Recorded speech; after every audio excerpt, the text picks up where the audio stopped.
Hello everyone, welcome to Rajeshwar. నేను మీ రాజేశ్వరి అండి. ఈరోజు రాజేశ్వర్లో వన్ ఆఫ్ చిన్ని వ్లాగ్ వీడియో. మేము మొన్న గుంటూరు వెళ్ళాం పాప అడ్మిషన్కి అని చెప్పాను కదండి.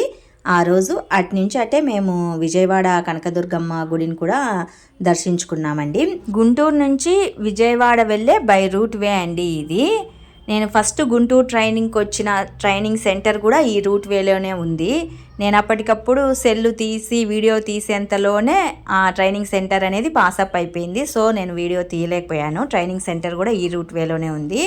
మొత్తం మీద ఏంటంటే విజయవాడ కృష్ణమ్మ నది దగ్గరికి వచ్చేసాము మేము. ఇక్కడి నుంచి మళ్ళీ లిఫ్ట్లో అయినా కూడా గుడి దగ్గరికి వెళ్ళొచ్చు, లేదా ఫ్రీ బస్సెస్ ఉన్నాయి, వాటిలో అయినా కూడా పైకి వెళ్ళొచ్చు. ముందుగా కృష్ణానదిలో కొద్దిగా కాళ్ళు చేతులు మకము ఫ్రెష్ అప్ అయ్యేసి తర్వాత మేము పైకి వెళ్ళామండి. చాలా దూరం నుంచి వస్తున్నాం కదా, ఇంకా మేము స్నానం చేయడానికి కూడా బట్టలు ఇవన్నీ ఏం తెచ్చుకోలేదు.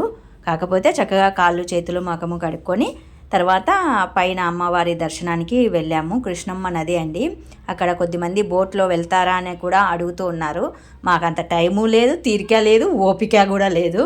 సో జస్ట్ ఊరికే ఫ్రెష్ అప్ అయిపోయి తర్వాత మేము బస్లో పైకి వెళ్ళాము. పైకి వెళ్ళిన తర్వాత సెల్లులన్నీ తీసేసుకున్నారండి. ఒక్క వీడియో కూడా తీయనీయలేదు, అలో చేయలేదు. సో మేము కొండపైకి వెళ్ళిన తర్వాత వీడియో అనేది ఏమీ చేయలేదు. ఏమున్నా కింద మాత్రమే నేను వీడియో తీశాను.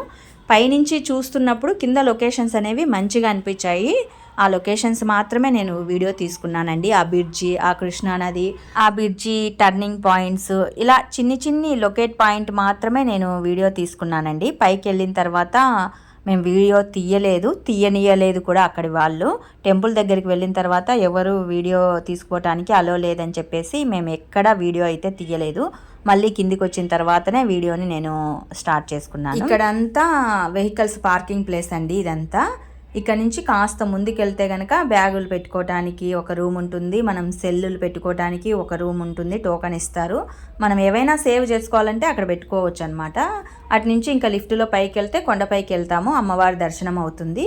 అటు నుంచి కొద్దిగా ముందుకెళ్తే కనుక శివాలయం టెంపుల్ ఉంటుంది. ఇంకా అవన్నీ చిన్ని అమ్మవారి టెంపుల్స్ అవి ఉంటాయి. చూసుకొని మనం దర్శనం చేసుకొని కొబ్బరికాయ కొట్టేసుకొని లిఫ్ట్లో అయినా కిందికి వచ్చేయచ్చు, లేదా తాపలు దిగి వెనక సైడ్ నుంచి కిందికి వస్తే బస్ నుంచి అయినా కూడా మనం కిందికి వచ్చేయచ్చండి. కిందికి వచ్చిన తర్వాత నైట్ మేము విజయవాడ బస్ స్టాండ్లో మేము వేంపల్లి రావడానికి బస్ చూసుకొని అప్పటికప్పుడు బస్సు బుక్ చేసుకొని రిటర్న్ ప్రయాణం కట్టేసాము. మొత్తం మీద అయితే కనుక పాప అడ్మిషన్ కని వెళ్ళి మేమైతే అమ్మవారి దర్శనాన్ని కల్లారా చేసుకున్నామండి. మరి మీకు ఈ చిన్ని వ్లాగ్ వీడియో నచ్చితే మోర్ ఆఫ్ వీడియోస్ కోసం do subscribe my channel. Thank you.